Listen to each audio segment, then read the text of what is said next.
అందరికీ నమస్కారం. నేను మీ కిరాక్ కార్పేని. గత కొద్ది రోజులుగా పేరు నాని కొన్ని అనుచిత వ్యాఖ్యలు చేస్తున్నాడు. ఏంటి అనేది ఒకసారి చూద్దాం. చీకట్ల కన్ను కొడితే అయిపోవాలిరా, నోరు తెచ్చి రప్ప రప్ప ఎన్నిసార్లు అంటారు. సిగ్గు శరం ఉండాలి మనకి. ఇక్కడ చీకట్లో కన్ను కొడితే రప్ప రప్ప అయిపోవాలంటున్నాడు. ఈ విధంగా చీకట్లో చీపు లిక్కర్ తాగి చీపుగా చీపుటికి చేయబడడం వల్లే కదా 151లో 5 పోయినాయి. ఇంకేం చేస్తావు నువ్వు?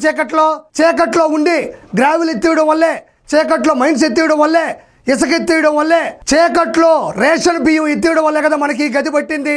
మళ్ళీ చీకట్లో అంట కన్ను కొడితే రప్ప రప్ప లేపేస్తాడంట. రప్ప రప్ప అంటే తమరకు పగులుతూ మోకాళ్ళు చెప్ప అదనపు ప్రసంగపు మాటలు మాట్లాడినా, జనాల్ని రెచ్చగొట్టేటువంటి ప్రసంగాలు చేసినా చట్టబద్ధంగా లోపల తీసుకెళ్లి 3rd డిగ్రీ పేరుతో కుళ్ళబొడి చేస్తారు. అందులో మోకాళ్ళు చెప్పు కూడా ఉంటది కదా. అది పోయిన తర్వాత మనం ఏం చేస్తాం? దోక్కుంటా పోతా ఉండాలా? అంత అవసరమా? సిగ్గు శరం ఉండాలి మనకి. మనకి నిజంగానే సిగ్గు శరం లేదు. సిగ్గు శరం ఉంటే 151లో ఊహించిన విధంగా 5 ఎందుకు పోయినాయని ఒక సభ పెట్టుకోవాలా? ఒక సమీక్ష పెట్టుకోవాలా? కార్యకర్తలను పిలిపించి ఏం జరిగింది, ఏమి లోటుపోట్ల వల్ల ఈ విధంగా మనం అట్టడుగు స్థాయికి దిగజారిపోయామని అడగాలి కదా. మనకి సిగ్గు శరం లేదు కాబట్టే ఈ రోజున కూడా చీకట్లో కన్ను కొట్టండి, ఎవరో ఒకరిని లేపేయండి, చెప్పి చేయకూడదు ఈ మాటలు వస్తున్నాయి. కాబట్టి ఈసారికి ఆ 2 కూడా మిగలవు. ఎన్నిసార్లు అంటారు? అదే పని మనకి. రెండో పని ఏముందా? రెండో పని లేదు. ఆ గంజాయి తాగుతారు, అప్పుడు ఎత్తిపెట్టుకున్న కల్తీ లిక్కర్ ఉంది కదా, అది తాగుతారు. రెండో పని ఏముందా? అదే మాట్లాడుతూ ఉంటారు. నువ్వు నేర్పించిన విద్య కదా, వాళ్ళు పదే అంటారు. తప్పదు మరి. రప్ప రప్పని చీకట్లో జరిగిపోవాలి. చెప్పేవాడు ఎవడో చేయడు. కలిసే కుక్క మొరగదు, మురిగే కుక్క కలవదు. నేను చెప్పేది కూడా అడే. రోజు అరుస్తూ ఉంటావు. నీ పరిస్థితి ఏంటంటున్నా? 24 గంటలు మైకు పెట్టుకొని గట్టిగా అరుస్తూ ఉంటావు. మరి నీ పరిస్థితి ఏందని నేను చెప్తా ఉన్నా. ఇక్కడ ఇంకోటి ఆలోచించాలా. ఈయన కొడుకుంటాడు. ఈ మధ్యకాలంలో ఒక సభలో మైకు పట్టుకొని రప్ప సమయం వచ్చినప్పుడు చేసేద్దామంటున్నాడు. ఈయన అదే అంటున్నాడు రప్ప అని. ఆయనేమో ప్రతిపక్షం అంటాడు. జగన్మోహన్ రెడ్డికేమో ప్రతిపక్షం లేదు, వీళ్ళ కొడుకేమో ప్రతిపక్షం అనడం చేత కాదు. ప్రతిపక్షం పలకిచ్చినప్పుడు పగల కొట్టకుండా, బలపాలు తినకుండా, పుస్తకాల్లో ఉండే పేపర్లు చించి ర్యాకెట్లు వేయకుండా, నీళ్ళల్లో పడవలు వదలకుండా ఉంటే ఓట్లు పడి ఉండేటివి. కాకపోతే నేనేం చెప్తున్నానంటే రప్ప అంటే పేరు నాని. అది కాదు 151లో 5 లేపేయడం రప్ప, ప్రతిపక్ష హోదా లేకుండా చేయడం రప్ప, అసెంబ్లీకి రావాలంటే అదిరిపోయేలా చేయడం రప్ప. అమరావతిలో ఉంటే ఎక్కడ అరెస్ట్ చేస్తారని హెలికాప్టర్కి యలహంక ప్యాలెస్లో దాక్కోనేలా చేయడం రప్ప. అది రప్ప. ఇంకోటి, ఈయన కొడుకు పేరుని కిట్టు ఎన్ని ఓట్లు తేడాతో ఓడిపోయాడు కొల్లు రవీంద్ర గారి మీద. ఎందుకు ఓడిపోయాడు మన కొడుకు? ఓసారి చూద్దాం. ప్రతిపక్షం ఈయన కొడుకు పేరుని కిట్టు, మచిలీపట్నం గంజాయి బ్యాచ్. ఆ పిల్లోడు మాట్లాడిన మాటలకి అతనికి వచ్చిన ఓట్లు ఎందుకు ఒకసారి చూడండి. ఆ మాటలకి ఓట్లకి ఏమైనా సంబంధం ఉన్నాయా? ఇటు చూడండి. 2024 assembly elections result Machilipatnam TDP Kollu Ravindra గారు 1,05,044 వచ్చినాయి. పేరుని కిట్టు. ఈయన పేరు వాకా సాయి కృష్ణమూర్తి. వీళ్ళ తాతగారి పేరు పెట్టాడు. ఆయన మంచోడంటే మనకు తెలియదు. పూర్తి విరుద్ధంగా దిగాడు. ఇటు చూడండి. 54,802 ఓట్లు. ఇక్కడ ఓవరాల్ గా చూడండి మెజారిటీ 50,242. ఈ పిల్లోడికి పడ్డ ఓట్లు ఆయన మెజారిటీ 54 ఓట్లు. ఈ పిల్లోడికి పడితే మెజారిటీ 50,000 వచ్చినాయి. ఎందుకు మన కొడుక్కి ఓట్లు లేదు? ఈ రప్పాలు ఈ మాటలు మాట్లాడే కదా. ప్రజాస్వామ్యంలో ఎలా బతకాలో తెలియకపోవడం వల్లే కదా. సభ్య సమాజంలో ఎలా మాట్లాడాలో, ఎలా మెలగాలో ముందు చూపు తెలియకపోవడం వల్లే మనోడు ఈ విధంగా ఓడిపోయినాడు.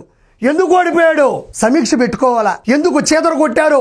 ఈయన మళ్ళీ దృఢ సంకల్పంతో చెప్తున్నాడు. ఈయనకే గతి లేదు. వీళ్ళ కుటుంబంలో వీళ్ళ సతీమణిని కొన్ని కేసుల అభియోగం మీద జైల్లో వేస్తారని తెలిసి ఉనికిపోతున్నప్పుడు చంద్రబాబు నాయుడు గారు డైరెక్ట్ గా ఆడవాళ్ళ జోలికి వెళ్ళొద్దు, ఆడవాళ్ళని ఏమీ అనొద్దు అని చెప్పేసి ఆవిడ్ని సేవ్ చేసినటువంటి వ్యక్తి. ఆ రోజు కూడా ఇతను కన్నీళ్లు పెట్టుకున్నాడు. కానీ గోండాలకి, రౌడీలకి, రాక్షసులకి ఆ మనస్తత్వం ఉండదు కదా, ఆ ప్రేమ ఉండదు కదా. కాబట్టి మళ్ళీ రప్ప చూశాక ఇగో ఈ రిజల్ట్. నీ కొడుక్కి ప్రజలు ఇచ్చినటువంటి రిజల్ట్. ఇది మన కథ. మీరు కూడా చెడిపోయి చివరికి ఆ లోకేష్ గారిలాగా మీరు కూడా చెడిపోయి ఇక్కడ చూడండి. పేరుని నాని వాళ్ళని ఆపే ప్రయత్నంలో నారా లోకేష్ గారిని లోకేష్ గౌడు అంటున్నాడు. ఆ గౌడు మధ్యలో సున్నా పెట్టి నిన్ను, నీ కొడుకుని, నీ వర్గాన్ని సంబోధించడం నాకు సెకండ్ పట్టదు. అది సంస్కారమా? ఆ పద్ధతి మా పార్టీలో లేదు, మాకు చేత కాదు. నీ కొడుకుని అచ్చొచ్చిన ఆంబోతు మాదిరిగా ఊరి మీద వదిలి ఊరుకోవడం కాదు. సంస్కారమైన రాజకీయం ఎలా చేయాలో నీ కొడుక్కి నారా లోకేష్ గారిని చూపించు. సభ్య సమాజంలో ఎలా మాట్లాడాలో నీ కొడుక్కి నారా లోకేష్ గారి స్పీచ్లు వినిపించు. తండ్రికి తగ్గ తనయుడిగా ఎలా మెలగాలో ఎలా బతకాలో నారా లోకేష్ గారిని చూపిస్తూ నువ్వు నీ కొడుకు ఆలోచించు. 2029లో మళ్ళీ అన్నని కిందకి దించు. మీ అన్న పార్టీ ఒక మంచు కరిగిపోతానే ఉంటుంది, కరిగిపోతానే ఉండాలా. ఇంకో విషయం చెప్పాలి. ఇక్కడ ఈ రప్ప వల్ల ఆగ్రహ జ్వాలలు వెల్లువెత్తాయి, ధర్నాలు, నిరసనలు. ఈ రప్ప అనే కాన్సెప్ట్ అనేది ప్రజల్ని రెచ్చగొట్టడం, ప్రజల మధ్యన ద్వేషాలు నింపడం, సభ్య సమాజం అందరూ చూస్తుండగా ఎదుటి వాళ్ళని వేసేయండి, మీరు ఏమైనా చేయండి, అది బయటికి చెప్పనక్కర్లేదు, మీరు అనుకున్నది చేయండి అని చెప్పడం వల్ల తెలుగుదేశం కూటమి మిగతా ప్రపంచంలో ఉన్న తెలుగు వాళ్ళందరూ కూడా ఎదిరించడం, ప్రశ్నించడం, ఎదురు దిగడం కూడా జరిగింది. దాని నేపథ్యంలో గుడివాడకి కొడాలి నాని కార్యకర్తల సమావేశానికి వెళ్ళాలి. అతను రాలేడు. ముందర మనం WWF అదే WWE ఉంటుంది, దాంట్లో వేసుకుంటారు పెద్ద పెద్ద బలశాలలు కొట్టుకుంటారు చూడు. వాళ్ళు వేసుకునేటువంటి బెల్ట్ 7 వేసుకున్నాడు. ఎందుకు వేసుకున్నాడు? లోపల గుండెకాయ గబ కొట్టుకుంటుంది. వల్లభనేని విషయం లోపలికి వెళ్ళాడు. మనం కూడా ఏమన్నా తక్కువ తిన్నావా? ఫుల్ మీల్స్ తిన్నాం కదా, ఏ రోజైనా లోపలేసేస్తారనే భయంతో పైన ఇంత పెద్ద బెల్ట్ వేశాడు. ఎందుకంటే నా ఆరోగ్య పరిస్థితి బాగోలేదు, నన్ను లోపల పంపించారంటే నాకు ఏదైనా అవుతుంది, దయచేసి మీ కాళ్ళు పట్టుకుంటాను, దీన్ని చూసైనా నన్ను క్షమించని చెప్పడం కోసం WWFలో ఓళ్ళు పెట్టుకునే అంత పెద్దది పెట్టాడు ఈడ. కాబట్టి అతను రాలేడు కాబట్టి ఇతను వెళ్ళాలి. ఈ నాని పోతే ఒప్పుకుంటారా? ప్రజలకు కోపం ఉంది కదా, ప్రజాక్షేత్రంలో మాటలు మాట్లాడకూడదు కదా. కాబట్టి వాళ్ళ ప్లేసులో గౌడ మహిళ బీసీ మహిళ ఉప్పాల హారిక గారిని వాళ్ళ హస్బెండ్ రాముని కూడా పంపించడం జరిగింది. ఎందుకు పంపించాడు అక్కడికి? వీళ్ళు ఆగ్రహ జ్వాలలతో ఉన్నారు. అతను వస్తాడు కదా వెయిట్ చేస్తున్నారు. కారు వచ్చి రాగానే అరవచ్చు, ముందుకు రావచ్చు. ఒక్కసారిగా డోర్ తీస్తే మహిళ ఉంది. మహిళను చూసి టీడీపీ కూటమి సభ్యులు ఈ విధంగా మాట్లాడుతుని చిత్రీకరించడం కూడా ఆవిడని పంపించడం జరిగింది. అక్కడికి వెళ్ళగానే వాళ్ళ హస్బెండ్ రాము కూడా లకారంతో ఒక అతిపెద్ద బూతు మాట్లాడడం జరిగింది. వాళ్ళ కోపం రాదా అలా మాట్లాడితే?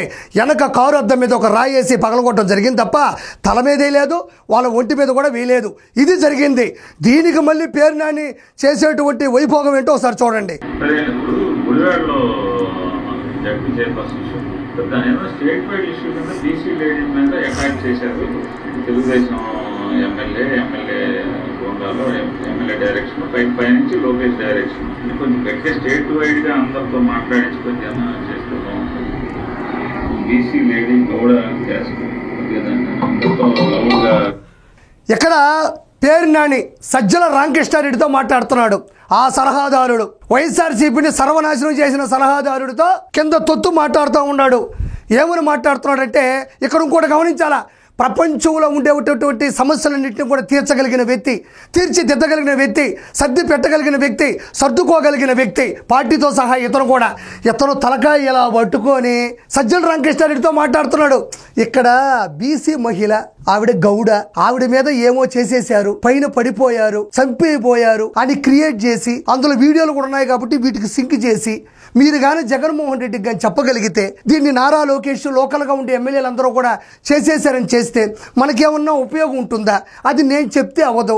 మీరు ఆయనకి చెబితే, ఆయన ప్రజలకు చెబితే, కార్యకర్తలు ఎగబడితే మనకు కొంచెం ప్లస్ అయ్యే అవకాశం ఉంది.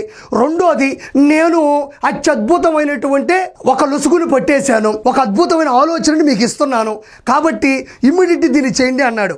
మరి ఆయన పక్కనుండే వ్యక్తికి శాలరీ ఇవ్వలేదో, మరి అతనికి కడుపు నిండా అన్నం పెట్టట్లేదు, మరి అతన్ని తాగేసి బూతులు తిట్టాడో ఏమో కానీ ఆడేవుడికి ఒక కడుపు మండి ఎదురుగ్గా వీడియో తీసి ఆయన పెట్టడం జరిగింది. కాకపోతే ఇంకోటి ఆలోచించాలా. ఇక్కడ చూడయ్యా, ఈ ఫోన్ చూడండి, బ్రిటిష్ కాలం నాటి ఫోన్ ఇది. తుర్ర అని ఎత్తారు, ఆ ఫోన్ పెట్టుకున్నాడు. ఆ రోజుల్లోనే ఇతని బ్రెయిన్ ఆగిపోయింది. ఇది ఎప్పుడు ఫోను? అతని బ్రెయిన్ కూడా అప్పుడుదే. బ్రిటిష్ వాళ్ళు ఏం చేశారు? మనల్ని నాశనం చేశారు, మనల్ని ఎక్కేశారు, మనల్ని తొక్కేశారు, మన భూభాగాన్ని ఆక్రమించేశారు, మమ్మల్ని ముంచేశారు అని ఏదైతే ఉందో వాళ్ళ పద్ధతి ఏదైతే చేశారో అదే పద్ధతే కదా వీళ్ళు కానీ వీళ్ళ పద్ధతి కూడా చేస్తుంది. ఉప్పాల హారిక గారు ఒక బీసీ మహిళ, ఒక గౌడు మహిళ, అపశుభం తెలియని ఒక అమాయకురాగల్ని రెచ్చగొట్టి అక్కడికి పంపించి అక్కడ ఏదో జరిగితే ఇంకోది క్రియేట్ చేసి ఈ రోజు కులాల్ని, మతాల్ని, వర్గాల్ని, సామాన్యమైన ప్రజల్ని రెచ్చగొట్టి రచ్చగీడ్చి ఈ అవసరమా? తెనాల్లో జరిగింది ఏంది, గుంటూరులో జరిగింది ఏంది, పొదిల్లో జరిగింది ఏంది, మొన్న సత్తినపాలెంలో జరిగింది ఏంది, బంగారుపాలెంలో దండుపాలెం చేసింది ఏంది, మళ్ళీ ఇంకొక దానికి కూడా ఈ యొక్క క్రీడను మొదలు పెడతా ఉన్నాడు ఈ వ్యక్తి. ఇలాంటి వాళ్ళను మనం ఏం చేయాలి? డైరెక్ట్ గా దొరికిపోయాడు. ఇప్పుడు చీకట్లో రప్ప రప్ప అన్నాడు. నాకు తెలిసి ఇదిగో ఇదే చీకట్లో రప్ప రప్ప అంటే ఒక బీసీ గౌడ మహిళని ఈ విధంగా రెచ్చగొట్టి అక్కడ పంపించి వాళ్ళని నాశనం చేయడం కదా, ప్రజల దృష్టిలో వాళ్ళ మీద వ్యతిరేకం పెంచడం కదా. నీ కొడుకు ఎట్టున్నాడో మిగతా వాళ్ళు కూడా అలానే తయారు చేయాలనుకుంటున్నావా? అసలు పెంపకం అంటే ఇదా? నేను ఒకటే ప్రజలను కోరుకుంటున్నా, సాక్ష్యాధారాలతో సహా దొరికిపోయాడు. ఇలాంటి వాళ్ళని మనం వెనకేసుకొని రాకూడదు. ఇంకోటి ఆలోచిస్తున్నాడు, అన్నకేదో సాయం చేస్తే 24 గంటలు మైకులో మాట్లాడితే మనకు అన్న రానున్న రోజులు 5 సంవత్సరాలు మినిస్టర్ ఇస్తాడు, 2.5 సంవత్సరం కాదు అంటున్నాడు. నేను ఒకే ఒక మాట చెప్తున్నా, సముద్రంలో ఉండే ఇసుకతో ఇల్లు కట్టలేం, సముద్రంలో ఉండే నీళ్లను తాగలేం. జగన్మోహన్ రెడ్డి పార్టీ కూడా అంతే, చూడ్డానికి అట్టుంటదంటే అది ఎప్పుడు గెలవదు, జనాలు గెలవనివ్వరు, అతను ఎప్పటికీ అసెంబ్లీకి రాడు. Thank you so much.